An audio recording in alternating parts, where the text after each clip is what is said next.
Hey there folks, Prepper2K here. I apologize for all the shakiness. I'm going to have to do this video kind of one-handed. So basically what this is I recorded it earlier, and the way that I was doing it is I was kind of going room to room and sort of showing you what I could find, sort of a deal, and throwing it in a pack, which, you know, yeah, fine, it's whatever, but it ended up being like way too long. So basically what I'm going to do instead, just for time's sake, for all you guys, is I've already got all a bunch of stuff pulled out, and I'm just going to kind of quickly sort of run through it that way. But you'll still get the same point as I'm trying to make is, even if you do not have a bug out bag set up, or say you do not have the money for it, or let's say that you find yourself in somebody else's house and you don't have any of your gear, or for whatever reason, you know, let's just say a crazy scenario where the shit's already hit the fan and you have to rummage through somebody else's home to find gear. You know, how possible is it to get a go bag, a functioning go bag together, and, you know, just kind of, you know, how prepared are you going to be if you have to do something like that? Now, granted, it's going to depend on what type of person it is that you're collecting stuff from, and what type of person you are.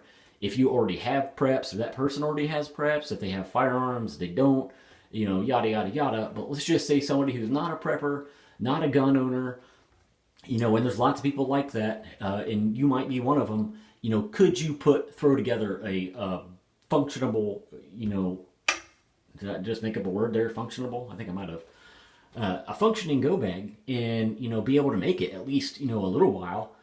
So we're going to start off with the medicine cabinet here. This is obviously going to be one of those areas that is a gold mine for stuff. You know, because like you can see right there, there's some Band-Aids, there's some rubbing alcohol right there, there's some triple antibiotic ointment, you know, Advil painkillers, and most people, or a lot of people, will have leftover prescriptions. You know, whether it be something pain if you get injured, or that right there is amoxicillin, so you could have, you know, all kinds of, you know, prescription drugs that are highly valuable in a situation where you can no longer, you know, just go to the pharmacy. And I know some people are probably going to disagree with me on, oh, well, you shouldn't take, you know, antibiotics or some other kind of prescription drugs. And under a normal circumstance, I say, no, don't ever do that. But if you're dying from something, I think that kind of changes the situation a little bit. But anyway, that's, you know, that's one area. Check that out. You know, and you can do this in your own home even. I would suggest that. Grab a backpack, go through your house, and just find some stuff that maybe you can part with, or you have some extra of, and just put a little, you know, sort of fly by the seat of your pants sort of go bag. At least that's better than nothing, you know. And if you do have that, you know, like halfway, you know, equipped bug out bag, that's better to have that ready if you need to bug out than not have anything ready, and then you have to kind of go through what you're going to see me do here in a second. So that's that. That's a good area to check out. Again, and I'm not going to go through a bunch of stuff because this is not my place. He's kind enough to let me do this. You know, under the sink, same thing. People are probably going to have, you know, soap and stuff, which hygiene in an emergency situation is kind of, you know, not necessarily the most important thing. But check out cabinets and stuff in the bathroom. You're going to find that kind of stuff. And then let's go over here. You're probably not going to be able to see like worth of crap in here because there's no real light. People's pantry, that's kind of a no-brainer, obviously. You know, you got canned goods. There looks like he's got a little bit of water stored up there. You know, people's pantry like this, obviously, and mine's the same way. It's sort of like a catch-all. You can find all kinds of crap in here. It's a good place to start to look also for extra stuff. There's a bunch of ramen right there. Looks like some various things on the bottom, which you probably can't see real well. But you know what I'm saying? Like this is a real good area to look. All right, let's see here. Bedroom. Again, I'm not going to really go through a bunch of stuff. I already kind of walked through here. But like bedroom, I was able to find, like it's got a little flashlight there. There's a lighter. He had a kind of a cheapy fixed blade back here behind his headboard. You know, that's obviously a good thing to grab. Let me see. Like I said, that's her bedroom. I'm not going to really go through a bunch of stuff in there. This was stuff I found in a junk drawer. Like there's 3 more lighters there. There's a little bit of electrical tape on this. This 9 volt I got out because I found I didn't set it up here, but I found a steel wool, which I don't know if most of you know or not, but you can start a fire with steel wool in a 9-volt as long as this has got juice. There's a little thing of paracord. This little has got a little pouch here. This I actually made for him. So this was kind of like a cheater, but you know, you might find stuff like this in somebody's house anyway. Like a military style can opener. This thing's got some fishing line and fishing hook on it. There's a lighter in there. Some cleaning cloths for a firearm you can use as tinder. You know, like that's obviously a cool thing to grab. Kitchen area. Looks like he's doing dishes. Kitchen area. You're going to be able to find stuff like utensils if you need it, can openers, knives if you need them. Like I said, we found that steel wool under the sink. There's pots and pans in here if you needed like a cook set or something like that. Like I found this. This is a real small cook pot that you could use if you wanted to.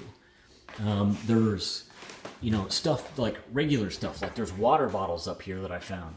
There's a metal thermos right there. You could boil water in if you needed to. Let's see. What else was when I was looking through here? Oh yeah, I found some. He's got most people. He's got coffee filters. Grab a little thing of coffee filters to throw in there.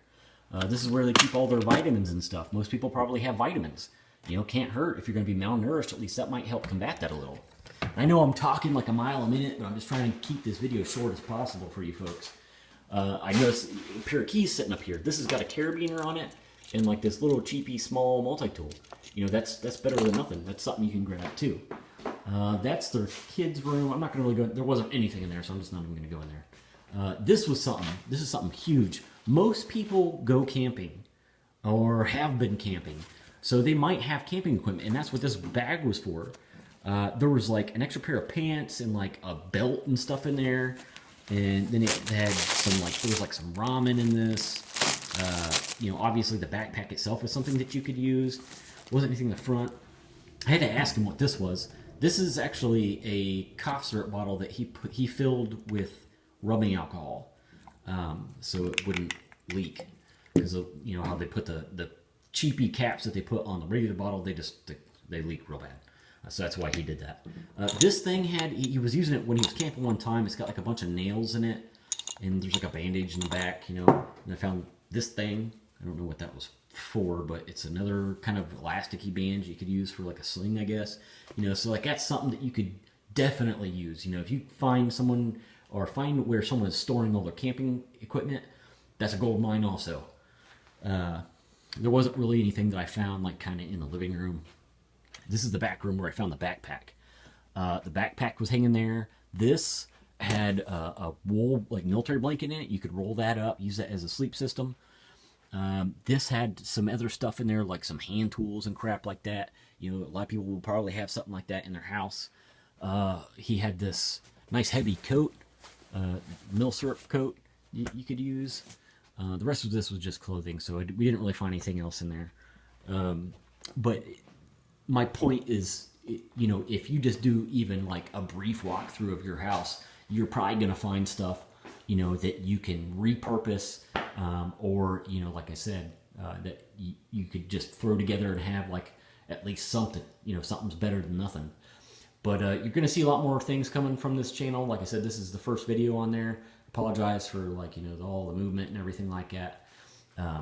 But thanks for watching. If you see something maybe that you caught on camera that you said, hey man, you could use this for that, or anything else, just leave it in the comments. I'd be happy to talk to you about it. And as I said, you're going to see a lot more prepping videos and hopefully some cool stuff here soon coming from me. Thanks a lot, guys. Prepper2K out. Have a good day.